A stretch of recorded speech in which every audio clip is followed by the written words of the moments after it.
দেখো প্রশ্নটিতে তিন ভিন্নের পুরোত্তর কাঠের তক্তা আছে, এ তক্তা, বি তক্তা এন্ড সি তক্তা। এ তক্তার পুরুত্ব হচ্ছে 2 সেন্টিমিটার, বি হচ্ছে 3 সেন্টিমিটার এবং সি হচ্ছে 4 সেন্টিমিটার।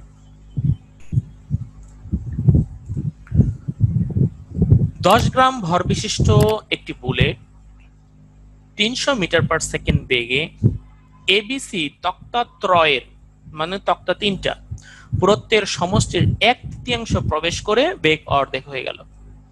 ক মহাকর্ষ বল কি? খ ঘর্ষণ বল কেন উৎপন্ন হয়? গ বাধাদানকারী বলের মান নির্ণয় করো। ঘ বুলেটটির অবশিষ্ট পুরুত্ব ভেদ করতে পারবে কিনা গাণিতিকভাবে বিশ্লেষণ করে মতামত দাও। মহাকর্ষ বল কি? তো আমরা মহাকর্ষ বল কি দেখলাম?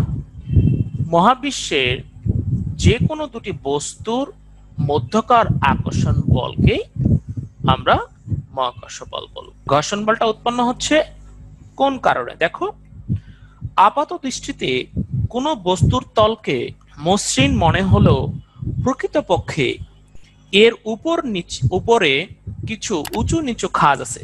যেমন দেখবে আমরা যখন হাত এভাবে করি, কিছুক্ষণের মধ্যে আমাদের হাতটা কি হয়, গরম হয়ে যায়। কারণ আমাদের হাতটা আপাত দৃষ্টিতে দেখা যায় অনেক মসৃণ, কিন্তু না, কাছ থেকে যদি দেখো দেখবে অনেক খাঁজ কাটা দাগ আছে। যখন একটি বস্তু অপর একটি বস্তুর উপর দিয়ে গতিশীল হয়, তখন উভয় বস্তুর স্পর্শ তলের এই খাঁজগুলো একটির ভিতর আরেকটি ঢুকে যায়, অর্থাৎ খাঁজগুলো পরস্পর আটকে যায়। এই উঁচু নিচু যত বেশি হবে এবং গভীর হবে, অর্থাৎ যত বেশি অমসৃণ হবে এবং একটির ভিতর দিয়ে অপরটি যত বেশি ঢুকে যাবে বা আটকে যাবে, এই ঢুকে যাওয়া বা আটকে যাওয়ার কারণে বস্তুদ্বয়ের স্পর্শ তলে গতির বিরুদ্ধে ঘর্ষণ বল উৎপন্ন হয়। ওকে, এরপর আসে গ নম্বরটা। গ নম্বরটা কি কি ছিল? গ নম্বরে বলা ছিল বাধাদানকারী বলের মান নির্ণয় করো। বাধাদানকারী কি করব? বলের মান। তাহলে এফ সমান সমান কি? M A. এফ সমান সমান এম এ। দেখো তো, এই ক্ষেত্রে এম এর মান দরকার, তাই না? আর কার মান দরকার? এর মান দরকার। তো এখানে এম তো আমাদের আছেই। এম কি আছে? 10 গ্রাম, 10 গ্রাম ভরের একটা বুলেট। আচ্ছা, এখন এ দরকার, এ তো আমাদের নাই। এই 10 গ্রাম ভরের বুলেট তিনটি তক্তা, একটা হচ্ছে 2 সেন্টিমিটার, 3 সেন্টিমিটার এন্ড 4 সেন্টিমিটার, তিন তক্তার মধ্যে প্রবেশ করবে, 300 মিটার পার সেকেন্ড বেগ নিয়ে যাবে। 300 মিটার পার সেকেন্ড বেগ নিয়ে যাওয়ার পরে এই তিন তক্তার ওয়ান থার্ড দূরত্ব অতিক্রম করবে, করার পরে বেগটা যা ছিল সেই বেগটা অর্ধেক হয়ে যাবে। এখানে বাধা দানকারী বলের মান। তো এখন আসো, প্রথমত যে মানগুলো দেওয়া আছে সেই মানগুলো লিখে নেব। বুলেটের ভর এম সমান সমান 10 গ্রাম। তো যেহেতু এটা গ্রাম, এটাকে আমরা কেজি করলাম 1000 দিয়ে ভাগ দিয়ে। এরপরে আদিবেগ, আদিবেগ কত ছিল? আদিবেগ ছিল 300 মিটার পার সেকেন্ড, ইউ সমান সমান 300 মিটার পার সেকেন্ড। এরপর ছিল শেষ বেগ। শেষ বেগ কত হবে? বলা হয়েছিল 1/3 প্রবেশ করার পরে বেগ অর্ধেক হয়ে যাবে, মানে ইউ বাই 2। ইউ কত? 300, একে 2 দিয়ে ভাগ, তাহলে আমাদের কত হলো? 150। এই যে 150। অতিক্রান্ত দূরত্ব, অতিক্রান্ত দূরত্ব মানে একটা তক্তা 2 সেন্টিমিটার, আরেকটা হচ্ছে 3 সেন্টিমিটার, আরেকটা হলো 4 সেন্টিমিটার। তাহলে কত হবে? 3 2 5 5 4 9। 1/3 মানে কি? 1/3, এটাতে কাটলে হবে 3। এই যে দেখো 9/3, 3 সেন্টিমিটার। এটা যেহেতু সেন্টিমিটার, এটাকে আমরা 100 দিয়ে ভাগ করে মিটার করে নিলাম। এখানে ভির মান কত? 150 হোল স্কয়ার। ইউ এর মান হচ্ছে 300 প্লাস 2 ইন্টু এ, এস কত হচ্ছে? 0.03। তাহলে এখানে আমরা কত পাবো দেখো, এই যে 150 হোল স্কয়ার বিয়োগ এটাকে পার করে দিলাম 300 হোল স্কয়ার, এইখানে হবে a ইন্টু 0.06। তাহলে এখানে আমরা কত মান পাবো? 150 হোল স্কয়ার 300 হোল, এটা গুণ অবস্থায় আছে, ভাগ করে দিলাম a। তাহলে তোমরা ক্যালকুলেটরে একবারে প্রেস করবে, এটার ভ্যালু আসবে হচ্ছে মিটার পার সেকেন্ড স্কয়ার। কেন মাইনাস হলো? কারণ বেগ কমে গিয়েছে, 300 থেকে 150-তে আসছে। এখন আমরা এফ সমান সমান যেটা সেটা বের করব।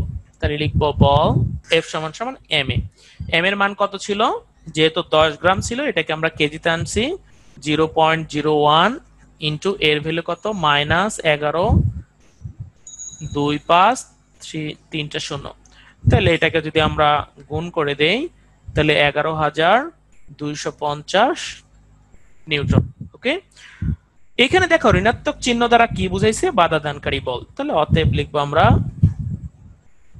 বাধা দানকারী বলের মান, তখন আর মাইনাস দিব না, কারণ এই বাধা দানকারী বললে আমরা বুঝবো ঋণাত্মক, এত নিউটন। ওকে, এই অঙ্কটা তোমাদের সিলেট বোর্ডে 2017 সালে আসছে। লিখে দেই সিলেট বোর্ড 2017 সালে। ঘ নম্বরে প্রশ্নতে বলা হয়েছিল বুলেটটি অবশিষ্ট পুরুত্ব ভেদ করতে পারবে কিনা, গাণিতিকভাবে বিশ্লেষণ করে মতামত দাও। তাহলে দেখো তো বুলেটটি অবশিষ্ট এখন যতটুকু ডিস্টেন্স আছে সেটা ভেদ করতে পারবে কিনা সেটা আমরা দেখবো। তাহলে কি কি আছে আমরা একটু লিখে নেই। হ্যাঁ, আমরা লিখে নেই গ হতে ত্বরণ এ সমান সমান -11.25, 3টা শূন্য ছিল মানে 11,25,000 মিটার পার সেকেন্ড স্কয়ার। এখন আমরা দেখব অবশিষ্ট পুরুত্ব। অবশিষ্ট পুরুত্ব, তাহলে অবশিষ্ট পুরুত্ব কত আছে?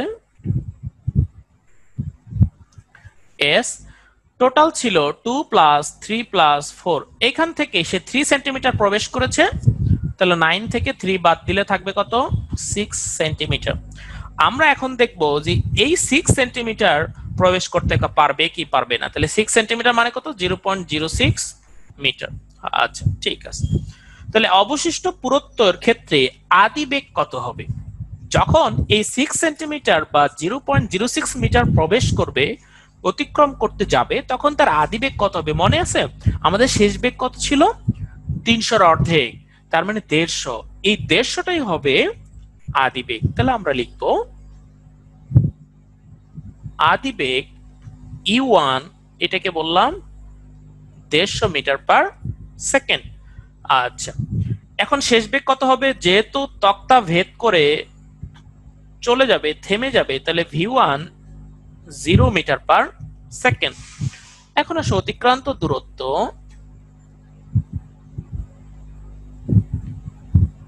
S1 হলে তাহলে আমরা জানি কি লিখবো? V স্কয়ার সমান সমান U স্কয়ার প্লাস 2AS, যেহেতু শেষ বেগ V1, আদি বেগ E1 আর S1। তাহলে V হচ্ছে 0, U হচ্ছে 150, এর উপরে হোল স্কয়ার প্লাস 2, এর মান 11,25,000 into S1, 2 into 11,25,000 into S1 150 whole square. একবারে লাস্ট লাইনে আমরা ফিনিশিং লাইনে আমরা হিসাব করব 150 হোল স্কয়ার 2 ইন্টু 11, 25, 300। তাহলে এখানে ক্যালকুলেশন করে যদি আমরা একবারে, তাহলে মান পাবো 0.01 মিটার। তাহলে এখানে একটু খেয়াল করো, এই যে এস এর যে মান ছিল 0.06 মিটার আর S1 এর মান আমরা কত পাইলাম? দেখো এই যে S1 এর মানটা S এর চাইতে অনেকাংশে কম, তাই না? অনেকাংশে কম। তাহলে এই ক্ষেত্রে দেখো কি সিদ্ধান্ত আসতে পারি? অতএব বুলেটটি অবশিষ্ট পুরুত্ব ভেদ করতে পারবে না।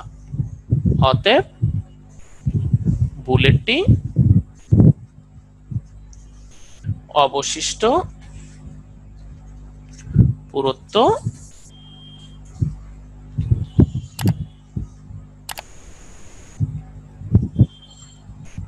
ভেদ করতে পারবে না।